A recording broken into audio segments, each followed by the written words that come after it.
बढ़ते अगली खबर की ओर तो जाप सुप्रीमो पप्पू यादव को इलाज के लिए डीएमसीएच भेजा गया। उन्हें 32 साल पुराने अपहरण मामले में 11 मई को गिरफ्तार किया गया था और सुपौल जिले के बीरपुर उपकारा में न्यायिक हिरासत में रखा गया था।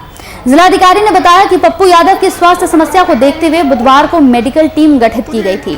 टीम की रिपोर्ट में कहा गया कि पप्पू यादव को इलाज के लिए उच्च उपचार केंद्र में भेजने की जरूरत है, जिसके आधार पर उनको बीरपुर के डीएमसीएच भेजा गया। लॉकडाउन लगा है, कोई दिक्कत नहीं है। मेरे केस मेरा तो है ही नहीं, केस पहले ही पता नहीं, बिना केस का हम अब 1.5 महीने से कोरोना पेशेंट को उठाते उठाते खुद ही थक गए। हम नीतीश जी से उम्मीद करेंगे कि वो, उनको मैं बहुत सम्मान करता हूँ, आप काम करने दें, मैं आपका सहयोग करूँगा। हर आदमी तक खाना, दवाई, ऑक्सीजन हम पहुँचा देंगे। आप हमारा सहयोग करिए, मारिए मत, बेटे की तरह सेवा करने दीजिए। तो स्वास्थ्य समस्या को देखते हुए मेडिकल टीम गठित की गई है। पप्पू यादव की स्वास्थ्य को देखते हुए यह फैसला यहां पर लिया गया। टीम ने उच्च उपचार केंद्र भेजने की यहां पर सलाह दी है। खुद यहां पर पप्पू यादव ने साफ तौर पर कहा है कि नीतीश कुमार, मुख्यमंत्री नीतीश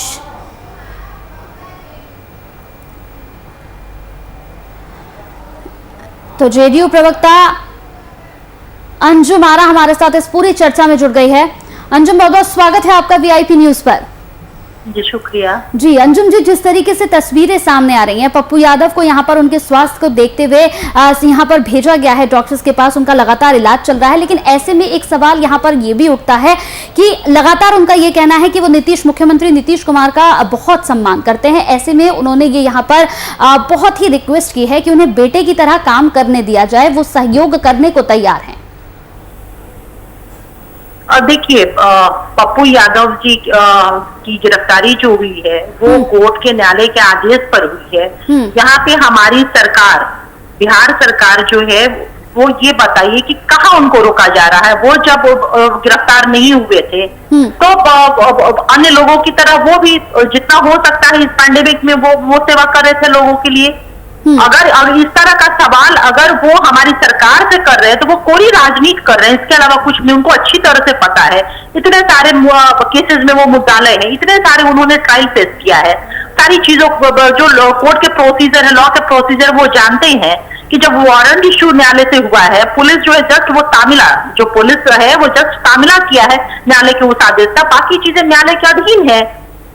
तो इस तरह का बयान देकर के वो भ्रमित करने की कोशिश कर रहे हैं, इससे सरकार का कहां से रोल है। बिल्कुल अंजुम जी, यहाँ पर आपको रोकना चाहूंगी, बने रहिए हमारे साथ। जाप से हमारे साथ यहाँ पर राघवेंद्र जी जुड़ गए। राघवेंद्र जी, बहुत बहुत स्वागत है आपका वीआईपी न्यूज पर। जी धन्यवाद। राघवेंद्र जी, जिस तरीके से पप्पू यादव के यहाँ पर स्वास्थ्य को देखते हुए उन्हें डॉक्टर्स के पास भेजा गया, उनका लगातार इलाज चल रहा है, लेकिन ऐसे में उनका जो बयान सामने आया, उन्होंने साफ तौर पर कहा है कि मेरे साथ यहाँ पर किसी तरीके की राजनीति इस वक्त ना हो, क्योंकि मैंने लगातार यहाँ पर लोगों की मदद की है। उन्होंने यहाँ पर साफ तौर पर मुख्यमंत्री से आग्रह किया है कि उन्हें यहाँ पर सहयोग दे, क्योंकि वो यहाँ पर कोरोना मरीजों की मदद करना चाहते हैं। ऐसे में क्या आपका आंसर होगा इस पर? देखिए, ये तो बिहार सरकार ने सुप्रीम कोर्ट के मुख्य न्यायाधीश के उस फैसले का अवमानना किया है, जिसमें साफ तौर पर मुख्य न्यायाधीश के.वी. रमन्ना और उनके साथ 2 और न्यायाधीश ने यह फैसला दिया है पिछले दिनों कि कोविड के काल में किसी भी मरीजों को जेल में अनावश्यक नहीं रखा जाए। और इन्होंने यहाँ तक कह दिया कि वैसे संगीन अपराधों में जिनकी सजा 7 साल से कम है, उन लोगों को भी थाना से ही छोड़ दिया जाए अभी, और जो लोग पेरोल पर पहले निकले हैं उनको भी जेल से बाहर निकाला जाए। अब आपने देखा है कि इनका केस जो है वो 32 साल पहले एक अपहरण के कंफ्यूजन में डाला हुआ केस था, क्योंकि जो उसके इन्फॉर्मेंट हैं और जो अपहृत व्यक्ति है उन सब लोगों का बयान आ गया है कि हम लोगों का 2-3 दिन में ही मामला कंफ्यूजन में था, वो पैचअप हो गया। हम लोगों ने समझौता पिटीशन भी कोर्ट में डाल दिया था, क्योंकि मैं उस समय स्टूडेंट थे हम लोग और बहुत सारी कानून की प्रक्रिया नहीं जानकारी थी। उसके बाद हम लोगों ने उसको छोड़ दिया। अब इन लोगों की माने कानून की उतनी समझ नहीं होने की वजह से 32 साल पहले उन्होंने समझौता लगा दिया था। अब लेकिन उस गड़े सड़े मुर्दे को उखाड़ा गया और वारंट लाया गया। अभी हमारे जो जदयू की कोई नेत्री हैं बोल रही थी कि उनके ऊपर में कई सारे मुकदमे चल रहे हैं, तो मैंने तो उनको कहा कि और ज्यादा अगर कोई मुकदमा चल रहा होता और कोई ज्यादा वारंट हुआ रहता तो इससे ज्यादा गंभीर आरोप वाले वारंट में उनको जेल में डाला जाता। एक छोटा सा जिस पर कोई आरोप नहीं है, उनके इन्फॉर्मेंट और किडनैप पर्सन दोनों ने, तथाकथित किडनैप हम कहेंगे, सो कॉल्ड किडनैप, उन सब लोगों ने अपने स्पष्ट कह दिया है कि हम लोगों में कंफ्यूजन था जिसको दूर कर लिया गया और 3 से 4 दिन के बाद ही हम लोगों ने समझौता पिटीशन दिलाया था।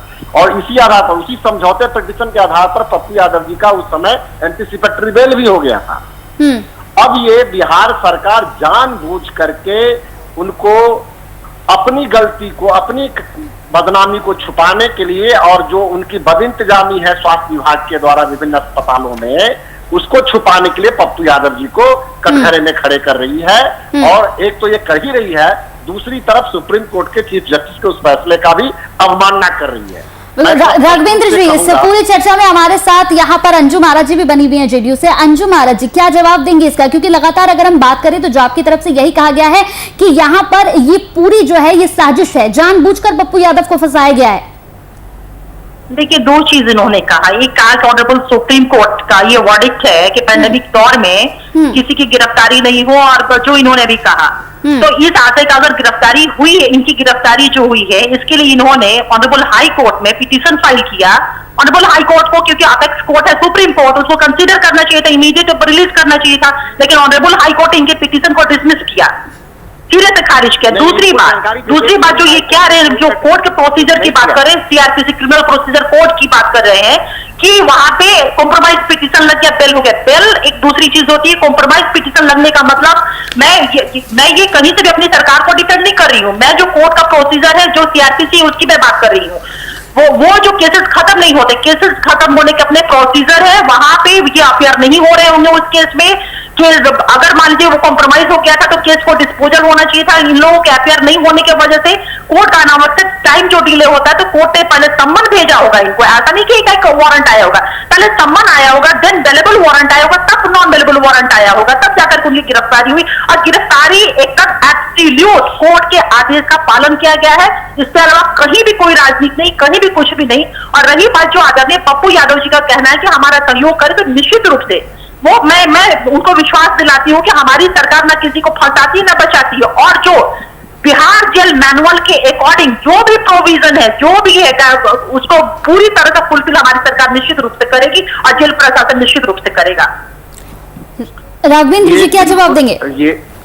ये तो मैंने पहले ही कहा कि वो लोग जब स्टूडेंट लाइफ में थे, कानून की उतनी उनकी पेचीदगियों के बारे में समझ नहीं रही होगी, इसलिए बाद के प्रोसीड्यूर को उन्होंने फॉलो अप नहीं किया होगा, जिसके कारण उनका बेल टूटा होगा। और जब कहा जा रहा है, मैं इनसे ये पूछता हूँ कि ये फंसाते नहीं है, ये बिहार, अरे बात चुप रही है ना मैडम, आपकी बात जब कह रहे थे तो मैं बोल रहा था। अरे बोलिए ना, इतना क्यों एग्रेसिव हो रहे हैं आप? बोलिए ना, अपनी बात को रखिए ना। आप एक साधारण से केस में एक उनको गिरफ्तार कर रहे हैं, जो दुनिया देख रही है। साधारण से राघवेंद्र जी समझिए बात को, वो केस साधारण से नहीं है, वो न्यायालय के आदेश है। साधारण है, इंजीनियर से ये न्यायालय तय करेगा ना। ये सरकार को होगा तय करने वाला, ये सरकार को तय करने वाली वो न्यायालय जाने। क्या बात कर रही है? बिना सरकार के यहाँ कुछ होता है? बिना सरकार के कुछ होता है? क्या प्लेमैन की तरफ बात कर रहे हैं राघवेंद्र जी? इससे पहले क्या बात कर रहे हैं? अरे बिना सरकार के न्यायालय का, न्यायालय के ऊपर आप सवाल उठा रहे हैं? न्यायालय को आप कह रहे हैं न्यायालय के ऊपर मैं कोई सवाल नहीं उठा रहा हूँ। तब तो आप कह रहे हैं कि न्यायालय, तब तो आपको जुडिशरी देश की जुडिशरी के ऊपर आप सवाल उठा रहे हैं। बात को समझिए, इतना पुराना उनका वारंट निकला हुआ था, तो कई बार तो मधेपुरा दौरा दे गए हैं, तो क्यों नहीं उनको गिरफ्तार किया गया? आपकी मधेपुरा जिला पुलिस उनकी सुरक्षा में रहती है, उनको वाइट श्रेणी की सुरक्षा है, पूरा मधेपुरा पुलिस उनके सुरक्षा में रहती है, उस समय क्यों नहीं उनको गिरफ्तार किया गया? आपके सारे दलील को ऑनरेबल हाईकोर्ट ने खारिज कर दिया राघवेंद्र जी। नहीं, ऑनरेबल हाईकोर्ट ने खारिज कर दिया है। नहीं, ये सब आपकी पूरी तरह से बिहार सरकार की साजिश है, राजनीतिक तौर पर इनकी गिरफ्तारी हुई है। जो लोग यहाँ अपनी गलतियों को छुपाने के लिए कहेंगे क्या? अपनी गलतियों की कमियों को कवर करने के लिए क्या कहेंगे? यही कहेंगे ना, कहने से अगर हमारी साजिश तो हाईकोर्ट ने अपनी बातों को क्यों नहीं कंसीडर कर लिया? दुनिया मान रही है कंसीडर कर लिया अपनी बातों को। एम्बुलेंस के संदर्भ में राजीव प्रताप रूडी है, उन पर कार्रवाई होनी चाहिए। आपके मुन्ना शुक्ला फायरिंग करते हैं, उन पर कार्रवाई होनी चाहिए। आपके गोपाल मंडल आप पॉलिटिकल स्टेटमेंट दीजिए ना, किसने मना किया है? पॉलिटिकल स्टेटमेंट दीजिए, लेकिन देश की जुडिशरी के ऊपर सवाल आप उठा रहे हैं, ये बड़ा अजीब सी बात है। आपको पॉलिटिकल स्टेटमेंट देना है, आप जुडिशियरी के पॉलिटिकल पर्सन है, आप पॉलिटिकल पर्सन है, पॉलिटिकल स्टेटमेंट नहीं दीजिएगा। नहीं, जुडिशियरी के ऊपर में तो बिहार सरकार ने पॉलिटिकल स्टेटमेंट नहीं दीजिएगा, ये तो सब ये सर्वविदित है। लेकिन सर्वोच्च न्यायालय जुडिशरी की बात कर रहे हैं कि सरकार की मिली भगत के बिना कुछ नहीं होता। ये बिहार सरकार ने तो सुप्रीम कोर्ट को वायलेट किया। क्या बात कर रहे हैं आप, क्या बात कर रहे हैं राघवेंद्र जी? माननीय सुप्रीम कोर्ट के बहुत बहुत शुक्रिया हमारे साथ जुड़ने के लिए। राघवेंद्र जी, आपका भी बहुत बहुत शुक्रिया, आप हमारे साथ इस पूरी खबर पर जुड़े। जाप सुप्रीमो पप्पू यादव की तबीयत यहां पर खराब है, उसे लेकर डीएमसीएच उनको भेजा गया है। लेकिन लगातार अगर इस मुद्दे पर बात की जाए तो यहां एक ही सवाल बनता है कि जिस तरीके से यहां पर पप्पू यादव को गिरफ्तार किया गया, उसके बाद वो आईसीयू तक पहुंच गए। अब इस पूरे मामले पर लगातार एक दूसरे पर आरोप प्रत्यारोप की राजनीति चल रही है।